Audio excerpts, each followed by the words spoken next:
माता जी ने एक पत्र लिख कर भेजा था। वो पत्र अगर हम ढूंढेंगे, पत्र एक तो बहुत सारे हैं तो उसमें ढूंढना तो बहुत कठिन है।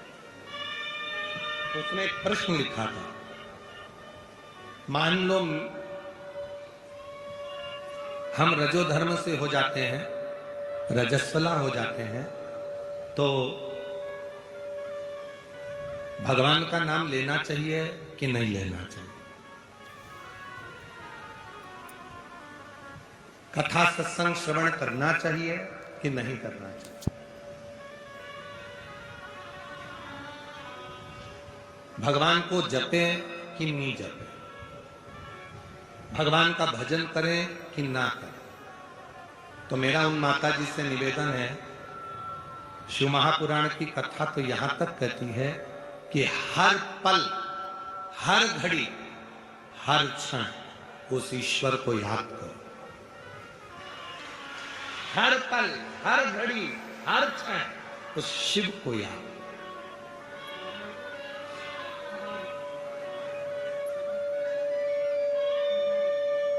उस परमात्मा को याद करो। अब तुम कह रही हो कि रजस्वला धर्म आ जाएगा तो हम भगवान को याद करें कि ना करें, हम भगवान का भजन करें कि ना करें, हम भगवान का स्मरण करें कि ना करें, और तुम स्मरण नहीं करें और रजो धर्म के समय पर ही निपट गए तो? अब भगवान का नाम तो लिया ही नहीं, भजन तो किया ही नहीं, स्मरण तो किया ही नहीं, मालूम पड़ा और नरक का भोग भोगने को मिल गया। द्रौपदी रजस्वला थी, केस पकड़कर खींचकर, बाल धोकर द्रौपदी बाहर आई थी और दुशासन उसका केस खींचकर लेकर आ गया और भरी सभा में लाकर खड़ा कर दिया।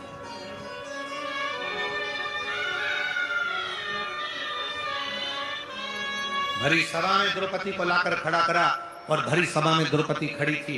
द्रौपदी सोचती रही, मैं रजस्वला हूं, कैसे भगवान को बुलाऊं? ये दुशासन मेरा चीर खींच रहा, दुर्योधन मेरा चीर खींच रहा, ये कौरव मेरा चीर खींच रहा है, मैं नग्न होती चली जा रही हूं, मेरा शरीर पूरा नग्न होता जा रहा है, मैं भगवान को बुलाऊं कि नहीं बुलाऊं? मैं रजस्वला, मेरा रजो धर्म, मैं परमात्मा को बुलाऊं कि ना बुलाऊं? सोच। आखिरी में उसने सोच लिया कि भले मैं रजो धर्म में हूं, पर उस परमात्मा को तो याद कर सकती, और याद करूंगी तो वो परमात्मा मेरे ऊपर कृपा तो करेगा। और उस द्रौपदी ने रजस्वला धर्म में भी भगवान कृष्ण को याद किया और भगवान ने उसके रजस्वला धर्म पर ही उसका चीर बढ़ाना प्रारंभ किया। याद करो, परमात्मा का भजन करो, स्मरण करो, कीर्तन करो, मंत्र जाप करो, नाम जाप करो, नाम स्मरण करो, बार बार भगवान का भजन करो। तुम कैसे भी हो, कैसी भी अवस्था में हो, उस परमात्मा को याद करने में देरी नहीं होना। उस परमात्मा को भजने में देरी नहीं होना। वो एक याद करो, एक कोई फिल्म का गीत था, उसकी चोटी ऐसी थी, ऐसी चोटी थी उसकी, भला है बुरा है जैसा भी है मेरा कभी। वो ऐसी चोटी उसकी थी, तो उसमें बोल रही कि भला है बुरा है जैसा भी है मेरा पति मेरा देवता है। उसी तरह मेरे शिव भी कहते हैं, अच्छा है बुरा है कैसा भी है मेरा भक्त, मेरा गण, मेरा अपना है, मेरा अपना। वो नहीं देखता कि तुम क्या, वो चोर चोरी करने के लिए गया, शंकर जी के मंदिर पर जलाधारी थी, उसने सोचा चुराऊंगा कैसे, ऊपर की जलाधारी को निकालना है, टेबल नहीं है, कुर्सी नहीं है, स्टूल नहीं है, निशानी नहीं है, शंकर जी के शिवलिंग पर चढ़ गए, जलाधारी उतार रहा था, नीचे से शंकर भगवान प्रसन्न होकर प्रकट हो गए। मांग तुझे क्या चाहिए? उसने कहा तुम कौन? शंकर भगवान। आज तक नहीं आया तो क्या आज तक चढ़ा भी तो नहीं था?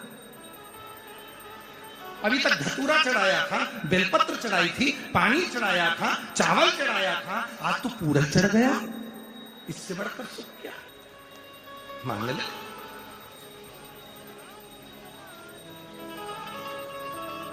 भोले का तो भगवान है, भोले मांग ले तुझे क्या चाहिए। उसने कहा प्रभु मैं क्या मांगू तुमसे, मेरी पत्नी बहुत दिन से बच्चे भूखे हैं, कुछ भोजन दे दो। शंकर भगवान ने कहा मैं तुझको एक घंटा देता हूँ, इस घंटे से 2 अगरबत्ती लगाकर जो मांगेगा वो तुझे मिल जाएगा, पर याद रखना जितना तुझे मिलेगा उससे दुगना तेरे पड़ोसी के घर पहुंच जाएगा। तो कितनी चाहिए?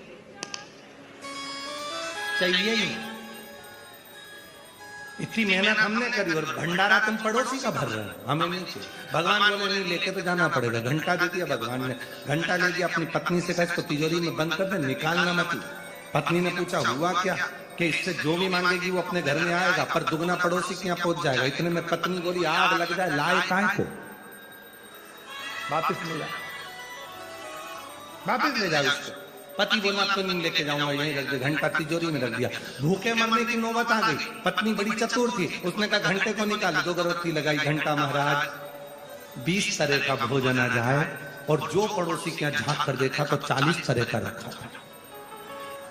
पत्नी ने सोचा बड़ा बेकार काम करा है ये घंटे ने, तो हालत खराब कर दी, पर कुछ भी हो जाए इस घंटे को तो मैं प्रयोग करके रहूंगी। पत्नी बड़ी चतुर थी, उसने फिर 2 अगरबत्ती लगाई। है घंटा महाराज हमारे घर में एक कुआं खुद जाए, पड़ोसी के छोटे से घर में 2 खुद गए।